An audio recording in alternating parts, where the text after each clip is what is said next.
एक दार्शनिक अपने एक शिष्य के साथ कहीं से गुजर रहा था।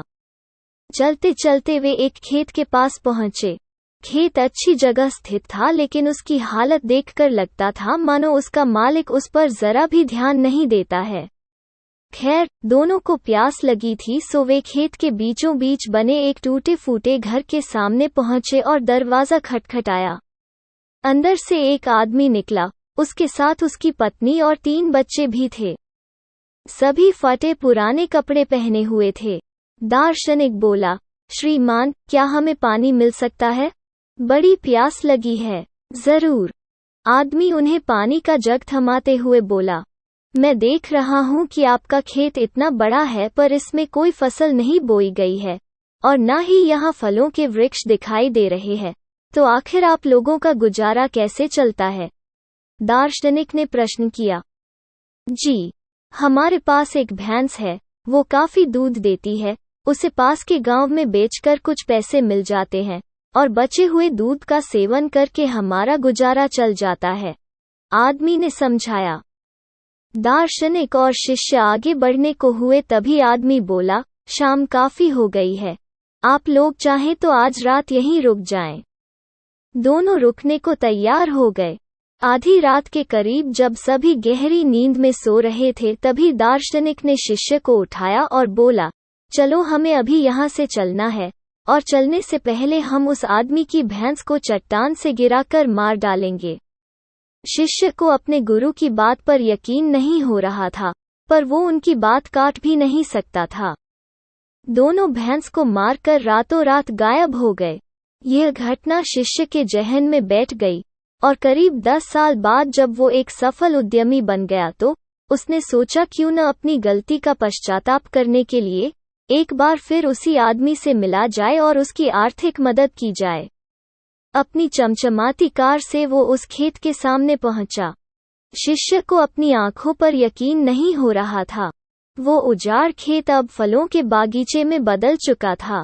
टूटे फूटे घर की जगह एक शानदार बंगला खड़ा था, और जहां अकेली भैंस बंधी रहती थी, वहां अच्छी नस्ल की कई गायें और भैंस अपना चारा चर रही थीं। शिष्य ने सोचा कि शायद भैंस के मरने के बाद वो परिवार सब बेच बाच कर कहीं चला गया होगा, और वापस लौटने के लिए वो अपनी कार चालू करने लगा कि तभी उसे वो 10 साल पहले वाला आदमी दिखा। शायद आप मुझे पहचान नहीं पाए, सालों पहले मैं आपसे मिला था। शिष्य उस आदमी की तरफ बढ़ते हुए बोला, नहीं नहीं, ऐसा नहीं है, मुझे अच्छी तरह याद है, आप और आपके गुरु यहाँ आए थे, कैसे भूल सकता हूँ उस दिन को। उस दिन ने तो मेरा जीवन ही बदल कर रख दिया। आप लोग तो बिना बताए चले गए, पर उसी दिन ना जाने कैसे हमारी भैंस भी चट्टान से गिरकर मर गई। कुछ दिन तो समझ ही नहीं आया कि क्या करें, पर जीने के लिए कुछ तो करना था। सो लकड़ियां काट कर बेचने लगा, उससे कुछ पैसे हुए तो खेत में बोवाई कर दी। सौभाग्य से फसल अच्छी निकल गई। बेचने पर जो पैसे मिले उससे फलों के बागीचे लगवा दिए, और यह काम अच्छा चल पड़ा, और इस समय मैं आसपास के 1000 गांव में सबसे बड़ा फल व्यापारी हूँ। सचमुच, ये सब कुछ ना होता अगर उस भैंस की मौत ना हुई होती। लेकिन यही काम आप पहले भी कर सकते थे? शिष्य ने आश्चर्य से पूछा। आदमी बोला, बिल्कुल कर सकता था, पर तब जिंदगी बिना उतनी मेहनत के आराम से चल रही थी। कभी लगा ही नहीं कि मेरे अंदर इतना कुछ करने की क्षमता है, सो कोशिश ही नहीं की। पर जब भैंस मर गई, तब हाथ पांव मारने पड़े, और मुझ जैसा गरीब बेहाल इंसान भी इस मुकाम तक पहुंच पाया। आज शिष्य अपने गुरु के उस निर्देश का असली मतलब समझ चुका था, और बिना किसी पश्चाताप के वापस लौट पा रहा था। मित्रों, कई बार हम परिस्थितियों के इतने आदी हो जाते हैं कि बस उसी में जीना सीख लेते हैं, फिर चाहे वो परिस्थितियां बुरी ही क्यों न हो। हम अपनी नौकरी से नफरत करते हैं, पर फिर भी उसे पकड़े पकड़े जिंदगी बिता देते हैं। तो कई बार हम बस इसलिए नए व्यवसाय के बारे में नहीं सोचते क्योंकि हमारा मौजूदा व्यवसाय दाल रोटी भर का खर्चा निकाल देता है।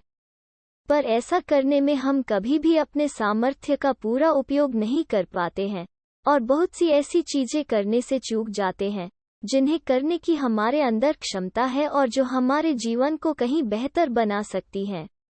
सोचिए, कहीं आपकी जिंदगी में भी तो कोई ऐसी भैंस नहीं जो आपको एक बेहतर जिंदगी जीने से रोक रही है। कहीं ऐसा तो नहीं कि आपको लग रहा है कि आपने उस भैंस को बांध कर रखा है, जबकि असलियत में उस भैंस ने आपको बांध रखा है। और अगर आपको लगे कि ऐसा है, तो आगे बढ़िए, हिम्मत कीजिए, अपनी रस्सी को काटिए और आज़ाद होइए।